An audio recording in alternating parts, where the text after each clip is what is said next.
안녕하십니까. 여론의 모든 것을 팍팍팍팍팍 누룽지처럼 긁어주는 여론고수 여러분들과 함께합니다. 자, 홍희영님, 배종찬과 함께합니다. 안녕하십니까? 네, 안녕하십니까? 예. 자, 지금 이태원 참사로 우리 국민들의 마음은 피멍이 들었습니다. 자, 이 책임이 국회라고 없을 수가 있겠습니까? 이 사태가, 사고가, 참사가 되는 그 과정에 불과 6개월 전만 하더라도 집권 여당이었던 더불어민주당은 뭐 했냐 이거예요.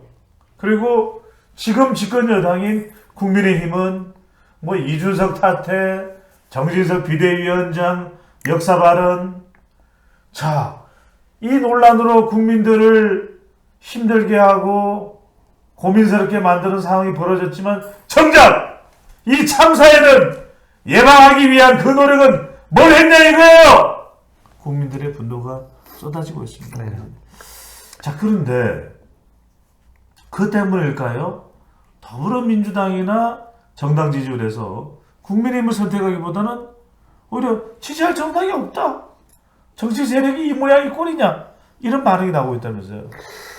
지금 K스탯을 비롯한 MBS, 그 예. 4개 조사기관 MBS 조사에서 보면 2주 전 예. 대비 국민의힘은 35%에서 33%로 예. 하락했고, 민주당도 32%에서 31%로 하락했어요. 아, 그런데 무당층은 28%에서 31%로 증가했고, 그래요? 네. 그리고 무당층이 지금 민주는 제1당이 될 수도 있겠네요. 지금 민주당하고 동률이죠. 하하. 민주당하고 동률이고, 그리고 이제 중도층도 32에서 36%로 늘어났고, 예. 그래서 가운데에 있는 그룹들, 중도 무당층만 늘어났다. 아, 근데 이제 그 국민의힘, 민주당 뭐 둘 다 떨어지긴 했지만은, 예. 그래도 국민의힘이 2%포인트라도 이제 아직도 높다. 네.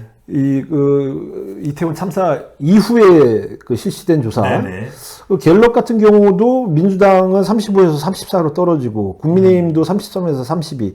뭐, 갤럽은 민주당이 높네요. 민주당이 네. 2%포인트 높지만, 예. 여기도 무당층은 26에서 29로 올라갔어요. 아, 이렇게 봤을 때, 지금 국민의힘과 민주당 여야의 지지율은 예. 뭐 거의 뭐 동률 수준. 그러니까 이 이태원 참사가 대통령과 정부와 그리고 국민의힘에 타격을 줄 수가 있는데 그렇다고 더불어민주당이 민주당이 반사 이익을 가져가는 것도 아니네요. 그렇죠. 민주당의 반사이익은 하나도 없어요. 아, 많은 국민들이 생각하거나 예. 뭐 이제 정치권에서 생각할 때는 야, 이건 뭐 지금 뭐 정부 여당의 엄청난 악재다. 예. 그리고 이거 악재인 건 당연하죠. 뭐 이제 거기서 악재다라고 하는 예. 얘기는 뭐 지지율이 떨어질 거기 때문에 악재다라고 하는 의미보다도 사실은 이제 이게 우리가 좀 길게 봐야 되는데 아, 세월호 사건도 그랬지만 예. 이 사건도 마찬가지로 굉장히 오래 갈 거예요. 야당에서 이 사건을 갖고 상당히 오랫동안 공세를 펼칠 거란 말이죠. 아하. 그러다 보면 그게 이제 악재로 부담이 되는 거죠. 예. 그게 뭐 단지 뭐 지금의 당장의 뭐 지지율 변화뿐만이 아니라 앞으로의 그건 그 이제 국정 운영이나 그렇죠. 국회에서의 활동과 관련해서도 악재가 될 수 있다는 그리고 말씀이죠. 뭐 당장에 그 주말에 국정조사. 예, 뭐 국정조사도 그렇고 뭐 예. 주말에 이제 촛불 집회도 뭐 그 강도가 더 셀 수도 있는 자, 거고. 이것도 좀 여쭤보겠습니다. 아니, 촛불 집회를 해서 추도를 하는 건 이해가 되는데 홍 기자님 보시기에 윤석열 퇴진 얘기가 나오는 건 어떻게 보십니까? 아니, 원래부터 그 촛불 집회는 퇴진하라고 그 했던 집회니까 그거는 뭐 그 집회는 벌써 몇 차례 뭐 계속 예. 있었고 그 뭐 촛불 무슨 뭐 행동인가 뭐 그 예. 단체는 윤 대통령 취임하기 전부터 결성된 단체예요. 아니, 취임도 안 했는데 퇴진하라 이랬다는 겁니까? 아니, 그 단체가 결성이 돼 아, 있었다고. 네. 그러니까 이제 뭐 그쪽 얘기로는 아니 그러면은 뭐 취임도 하기 전에 그러면 예. 그 윤 대통령 퇴진이나 탄핵을 목적으로 한 그 단체가 이루어진 거냐라고 물어봤더니 아이 뭐 꼭 그런 건 아니고 뭐 어떻게 하는지 이제 계속 감시하려고 이제 예. 우리가 미리 이제 모였다 뭐 그런 식으로 얘기하는 것 같은데 예. 어찌됐든 뭐 호시탐탐 그 퇴진을 요구하는 그 세력 집단은 뭐 있을 수밖에 없는 거고 네. 근데 이제 그 애도라고 하는 그 이 포장 속에서 퇴진을 요구했다. 예. 근데 이제 이거가 다 윤 대통령의 책임이다. 또 정부 여당의 책임이다라고 얘기하는데 예. 사실 지금 민심은 그쪽으로 흘러가진 않고 있다. 근데 그거에 대해서 또 제가 좀 생각을 해보니까 예. 이번에도 그 이제 과거의 세월호 및 뭐 다른 그 사건 사고와 좀 약간 분위기가 다른 게 감지가 그래요? 되는 게 네. 이제는 음모론이라든지 아니면 가짜 뉴스라든지 예. 이런 부분에 대해서는 선동. 예, 선동 그런 선동에는 약간 좀 거리두기가 옛날보다는 좀 확실해지고 있는 분위기가 예. 아닌가. 이거는 뭐 여야 지지층을 막론하고 마찬가지 얘기지만 양쪽에서도 예. 다 이제 음모론이 나올 수 있으니까. 아하. 근데 이제 벌써부터 나온 얘기가 뭐 야권 쪽에서는 뭐 이게 작년에는 일방 통행을 시켰는데 올해는 안 예. 시켰다. 그건 아니라는 거 아닙니까? 예, 뭐 그리고 뭐 작년에는 뭐 경찰 숫자가 어쩌고 뭐 그런데 작년보다도 경찰 숫자는 더 많았다는 거 아닙니까? 일종의 지금 가짜 뉴스에 예. 대한 거부감 또 거리두기. 예. 이게 지금 야권발 가짜 뉴스가 지금 계속 반복이 되고 있잖아요. 그것도 상당히 그 책임 있는 위치에 예. 있는 자, 이 분들이 연장선상인데 예. 그래서 민주당은 국정조사를 요구하고 있습니다. 이건 여론에 앞으로 어떻게 반영이 될까요?